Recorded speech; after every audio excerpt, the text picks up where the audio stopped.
হযরত ওমর রাদিয়াল্লাহু তাআলা আনহু এই মুরব্বিদের মজলিসের মধ্যে গিয়ে উপস্থিত হয়ে গেছে।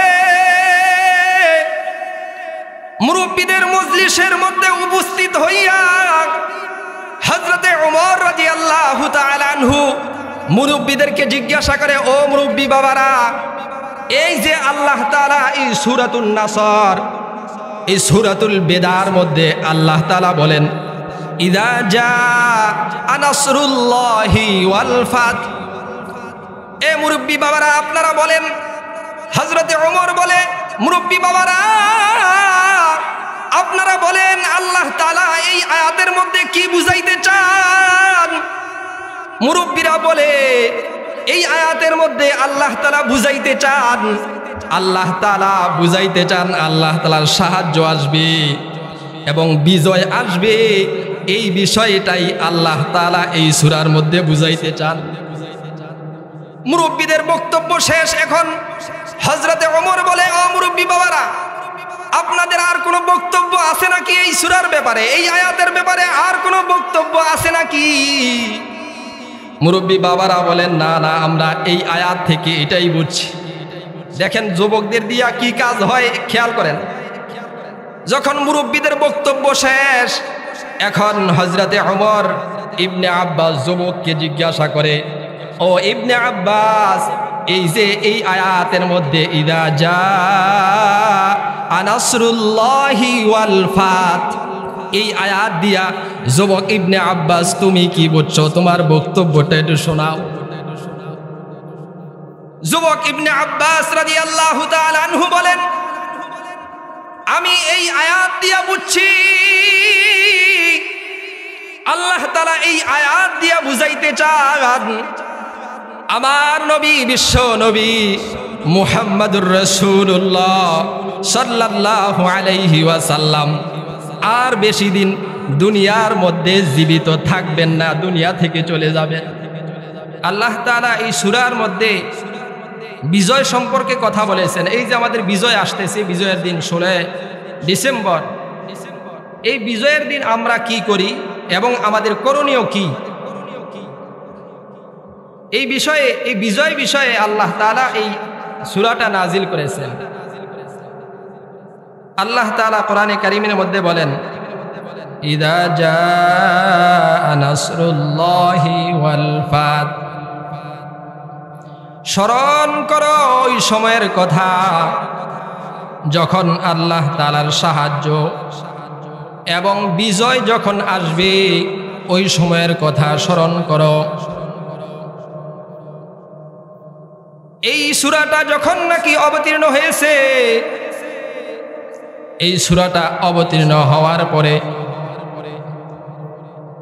এই সূরার মাধ্যমে আল্লাহ তাআলা কি বুঝাইতে চান?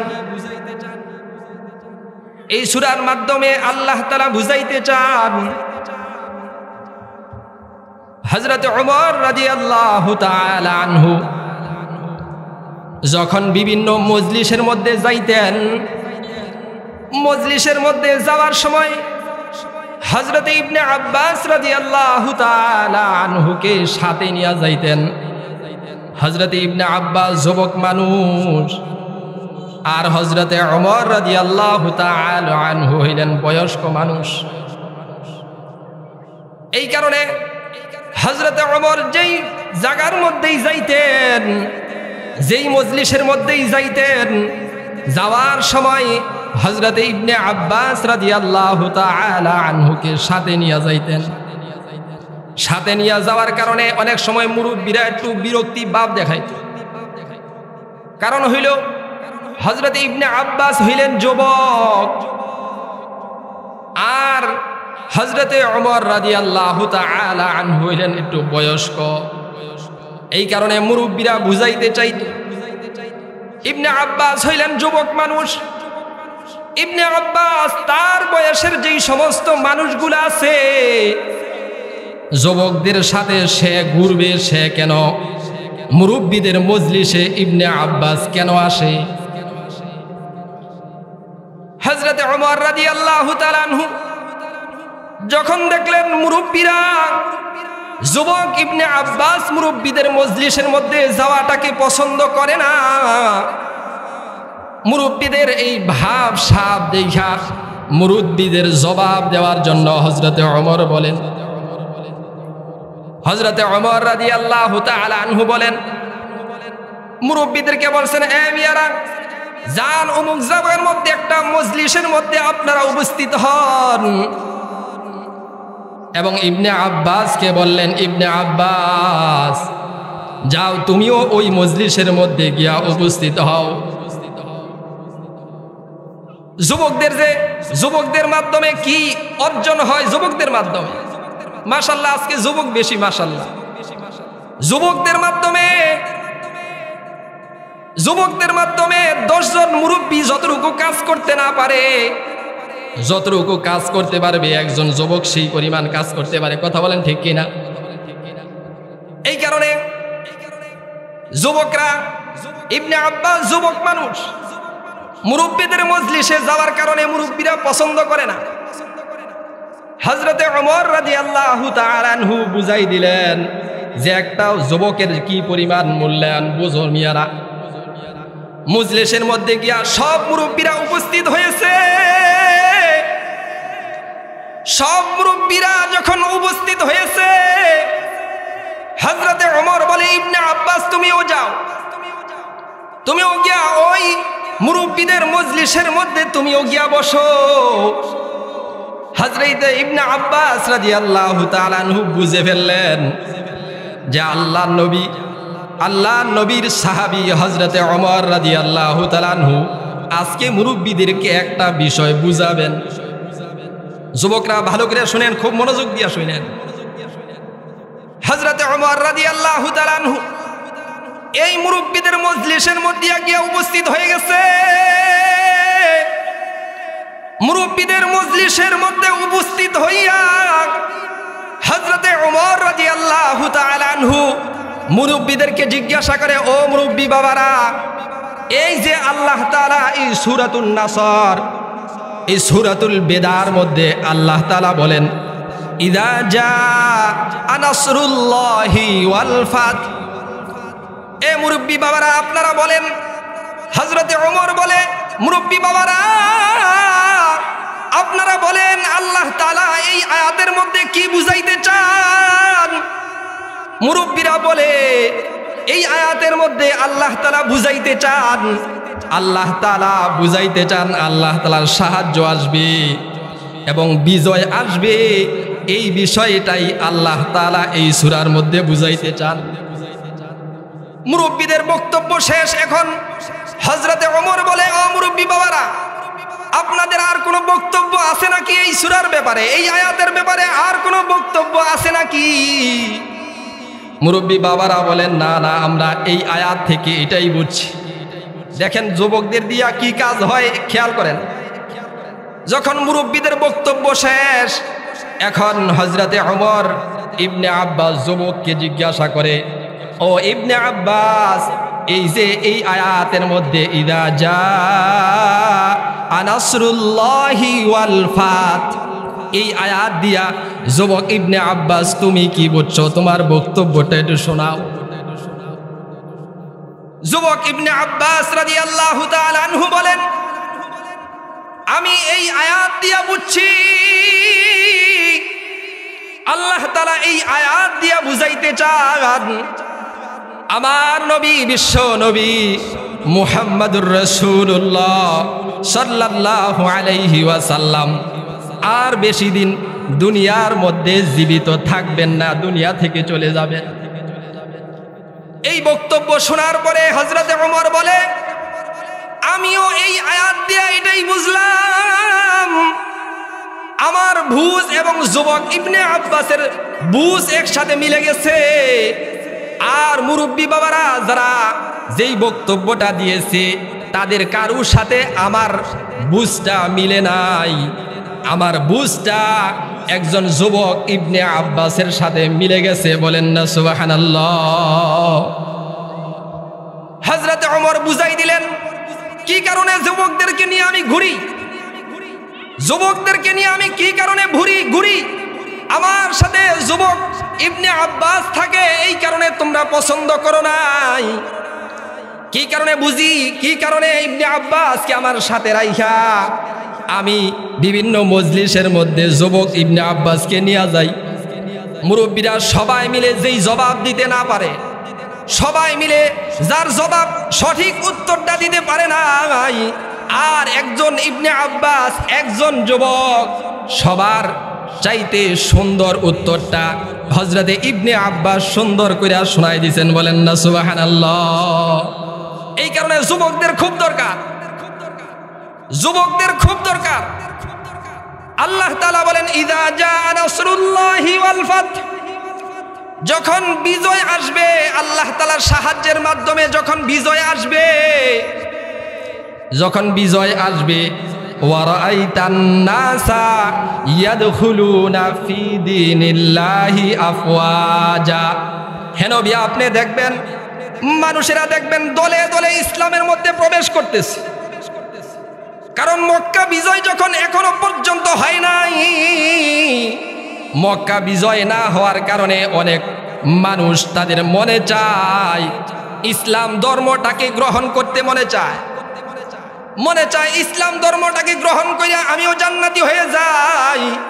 কিন্তু যদি ইসলাম ধর্ম গ্রহণ করে তাইলে কিছু কাফেরের বাচ্চা, বেঈমানের বাচ্চারা, যেই ব্যক্তি ইসলাম ধর্ম গ্রহণ করবে তাদেরকে মক্কা থেকে বের করে দিবে, তাদের উপরে অত্যাচারের স্টিম রুলার তাদের উপরে চলবে, তাদের উপরে জুলুম চলবে।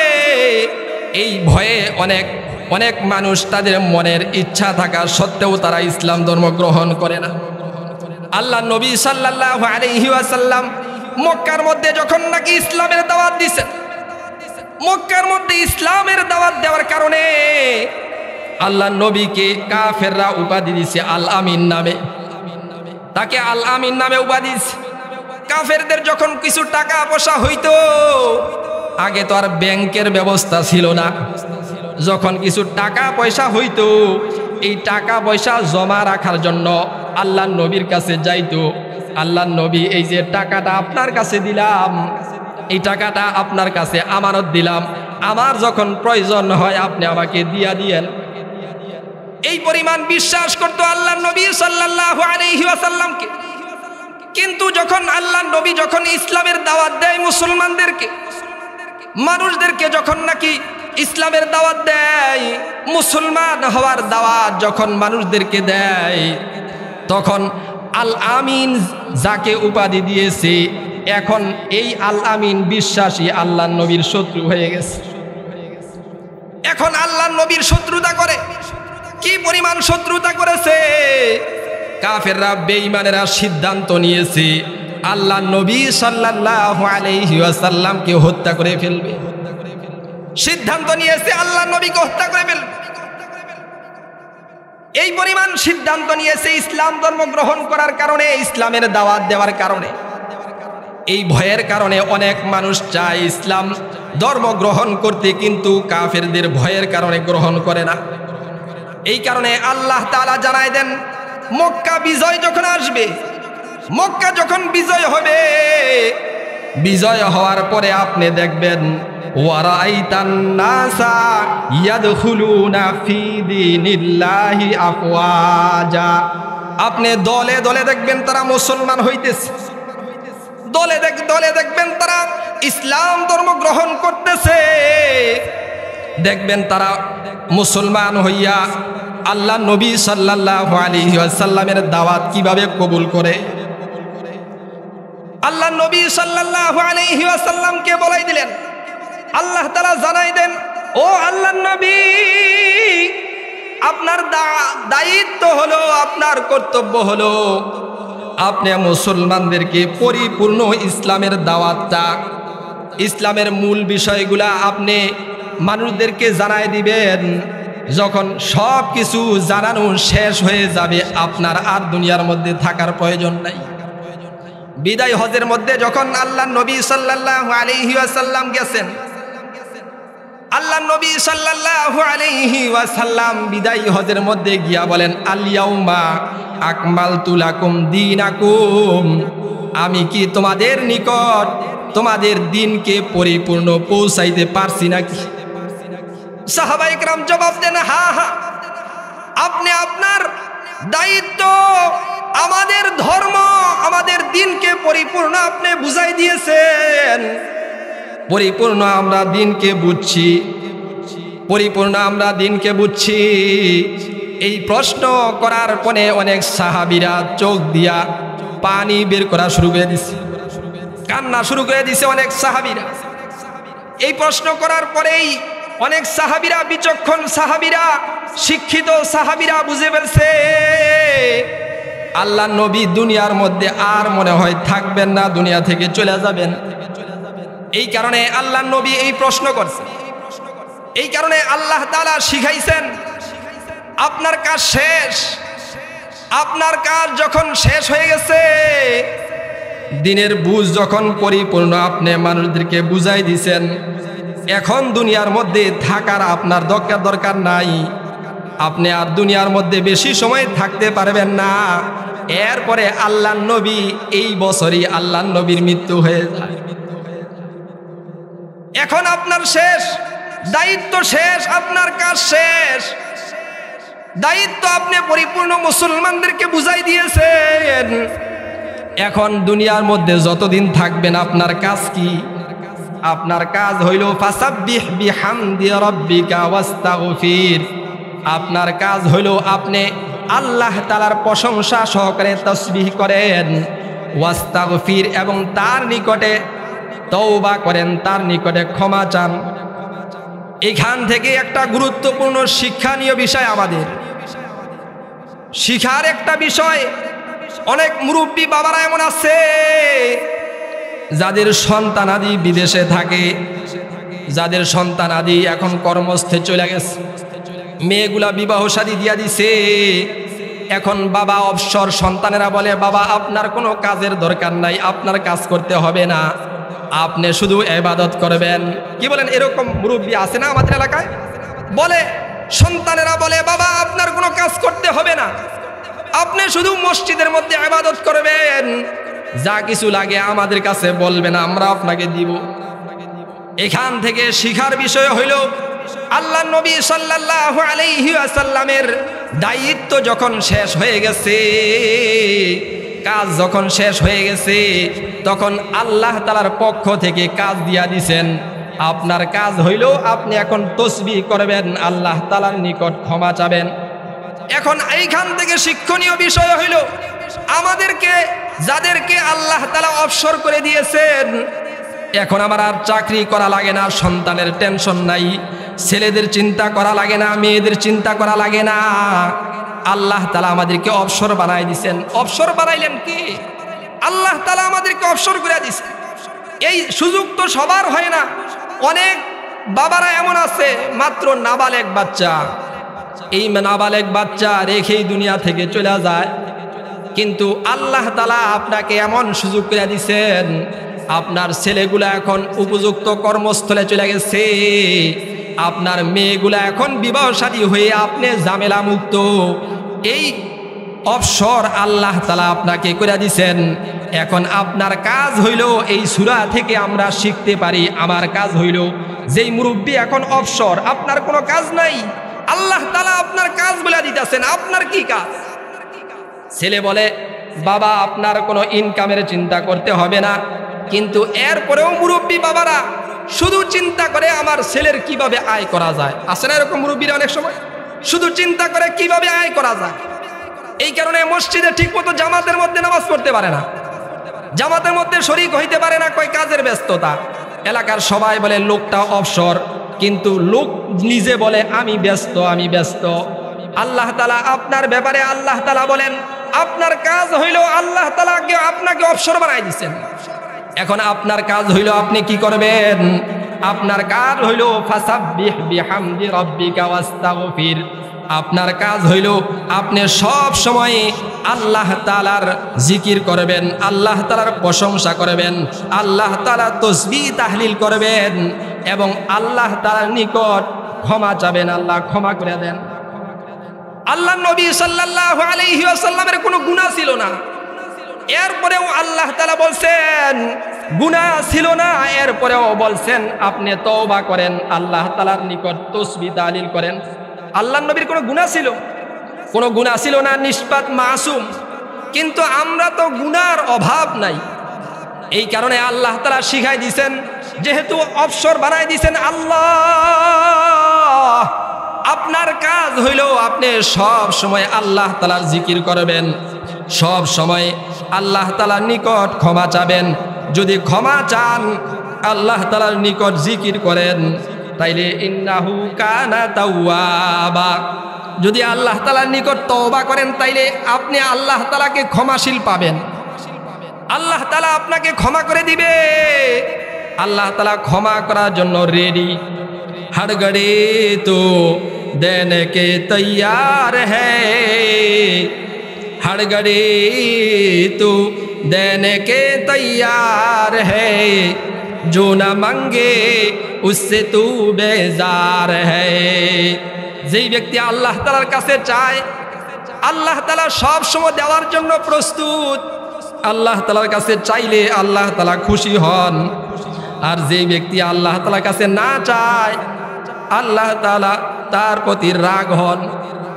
এই কারণে যদি আমরা আল্লাহ তাআলার কাছে চাই, যদি ক্ষমা চাই, আল্লাহ মাফ করে দেন। যদি আল্লাহ তাআলার কাছে বলি, আল্লাহ মাফ করে দেন, ক্ষমা করে দেন। যেই ব্যক্তি আল্লাহ তাআলার কাছে ক্ষমা চাবে, আল্লাহ বলেন ইন্নাহু কানা তাওয়াবা, সে আল্লাহ তাআলাকে ক্ষমাশীল পাবে। এই কারণে বিজয় আসতেছে, এই যে 16 ডিসেম্বর, বিজয় আমরা কেমনে পালন করব? যখন বিজয় হয়েছে, বিজয় আসছে, যখন মক্কা বিজয় হয়ে গেছে, যখন মক্কা বিজয় হয়েছে, আল্লাহ নবী কি করছে? কোনো গানের আয়োজন করে নাই। কি বলেন? কোনো গানের আয়োজন করছে? কিন্তু আমাদের বিজয় দিবসগুলা যখন আসে, আমরা গানের আয়োজন করি, বক্সের আয়োজন করি।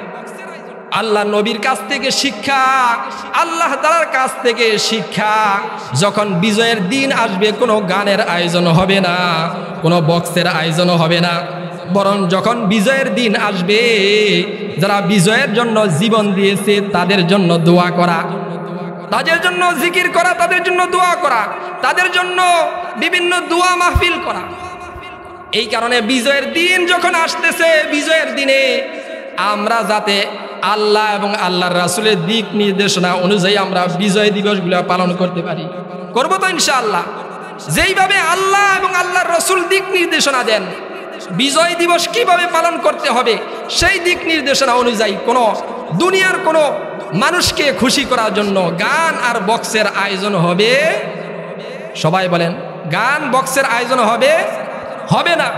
বরং যারা এই বিজয়ের জন্য যারা জীবন দিয়েছে, তাদের জন্য দোয়া মাহফিল হবে, তাদের জন্য নামাজের আয়োজন হবে, জিকিরের আয়োজন হবে। আল্লাহ তাআলা আমাদেরকে আল্লাহ এবং আল্লাহর রাসূলের দিক নির্দেশনা অনুযায়ী আমাদের বিজয়ের দিনগুলা পালন করার তৌফিক দান করেন। ওয়া আখিরু দাওয়ানা আলহামদুলিল্লাহি রাব্বিল আলামিন। আসসালামু আলাইকুম ওয়া রাহমাতুল্লাহ।